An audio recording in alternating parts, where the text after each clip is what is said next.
first day of investigation left me restless all night. Those referred to as hunters and those strange events are far beyond reason. But the records do reveal a frightening truth.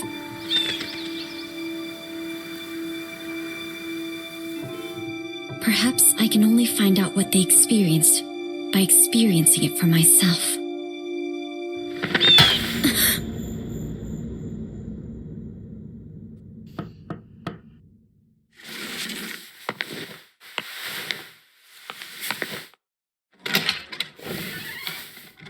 Did you sleep well, miss? Breakfast is served. Feel free to enjoy some in the dining room.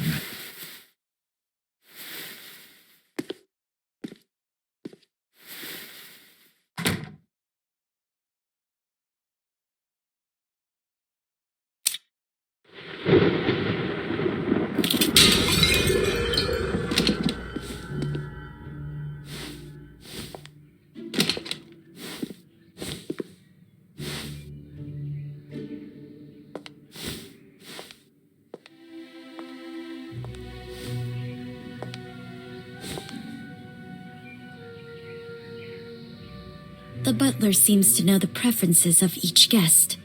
I wonder which one was prepared for me.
Her face may be hidden away, but based on the skin of her neck, she's definitely still young.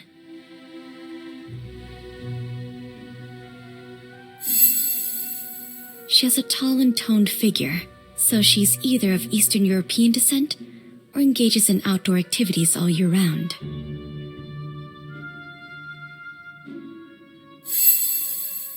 No expensive accessories, but the quality and tailoring of the clothes are superb. I can tell she's wealthy and isn't fond of extravagance.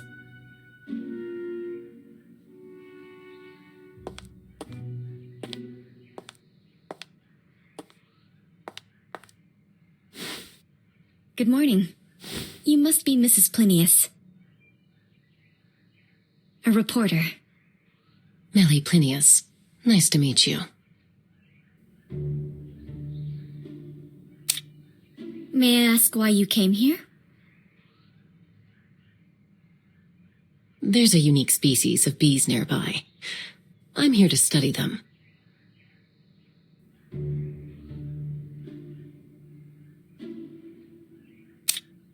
Were you just at the greenhouse? Yes. The lord of this manor is growing some special plants, so I was conducting some initial observations. You study botany too? My husband was very skilled in that field, and I helped him with some of his research, so I've dabbled in it a little. Are the special plants you mentioned earlier those ferns? Why are they growing here? It is quite unusual indeed. With the exception of a few plants like cornflowers, most ornamental plants prefer acidic soil. Those ferns are no exception. The lord of the manor prepared a type of artificial soil just to grow it. I've only ever seen that kind of soil owned by a family of aristocrats in the Mediterranean. You have my condolences. Risk is always present in life, just like it is in research. It is in the past.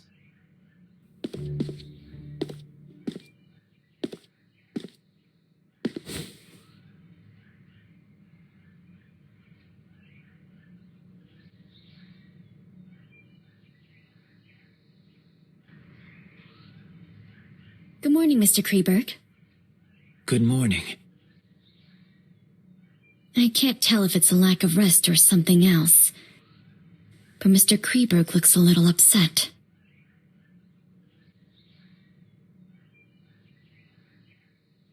I presume you're the novelist the butler mentioned.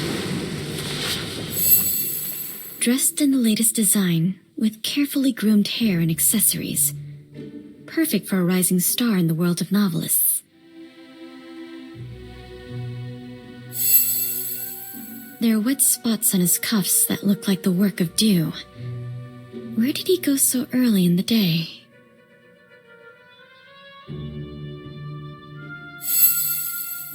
It seems Orpheus's work has brought him a considerable amount of income.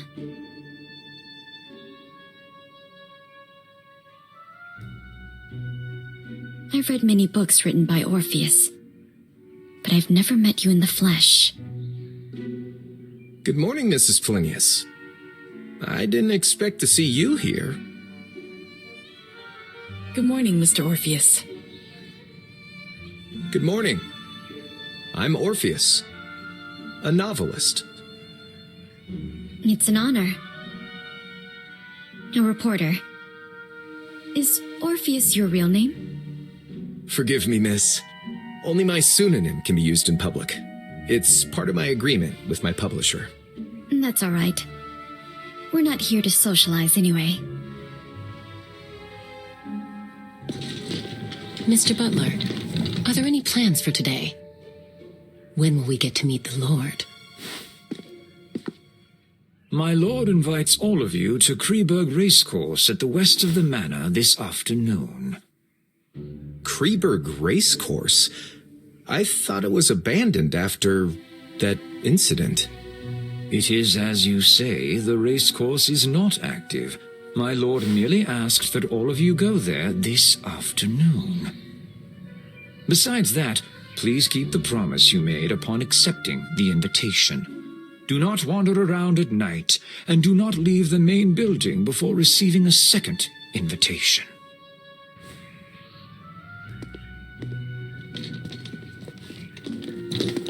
The butler seems to know something.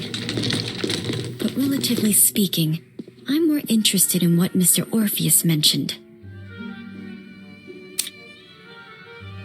Mr. Orpheus, what does the thing you mentioned earlier refer to?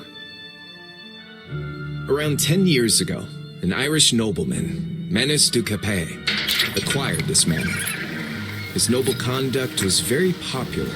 The middle-class families in the vicinity hoped to marry off their daughters to him.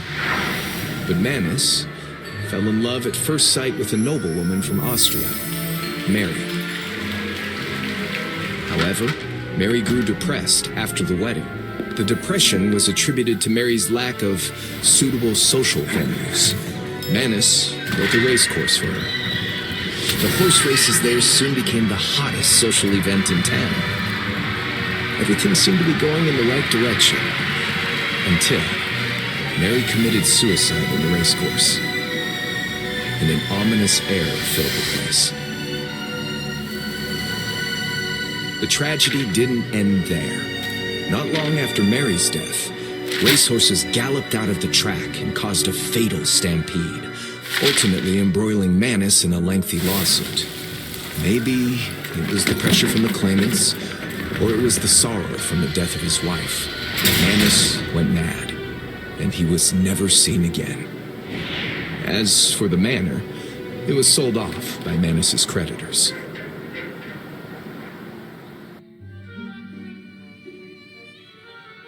Why is the race course called Kreberg? Kreberg was the maiden name of the wife of the manor's previous owner. It seems like he really loved his wife. So why did Mary take her own life? There are many theories about that. Some say Mary had an affair with a jockey, and she was condemned for it. She couldn't take the pressure, and took her own life. Of course, some say it was a murder, disguised as a suicide. After all, there's always a price to pay for being unfaithful. Just like those insects, right, Mrs. Plinius? I didn't expect you to be so interested in etymology, Orpheus. However, insects are unlike humans. They do not betray easily because there is more than a single price to pay. Speaking of which, we have a Kreberg with us too.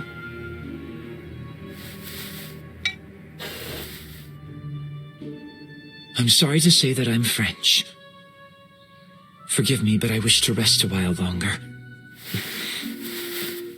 I'll see you in the afternoon.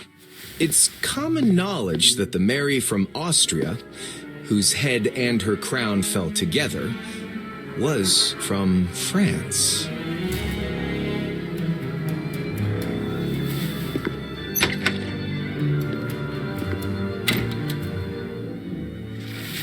I'm going to continue my research in the greenhouse. I'll see you both in the afternoon.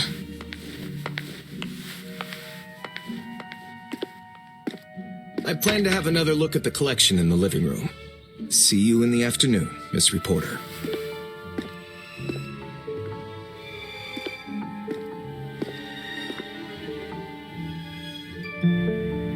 There seems to be more to their relationships.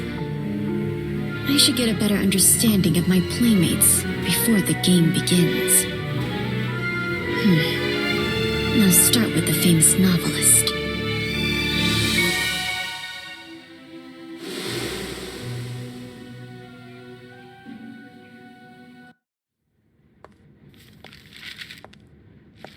Mr. Orpheus, you're interested in music too? It fascinates me, but unfortunately I'm not good at it. Do you play the piano, Miss Reporter? A little. Ah, then why don't you play me a song? I'll tell you about my new book in return. The White Stallion of Death? Huh? That story's been finalized. It's another story that I'm working on. A story that's even more fascinating.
it.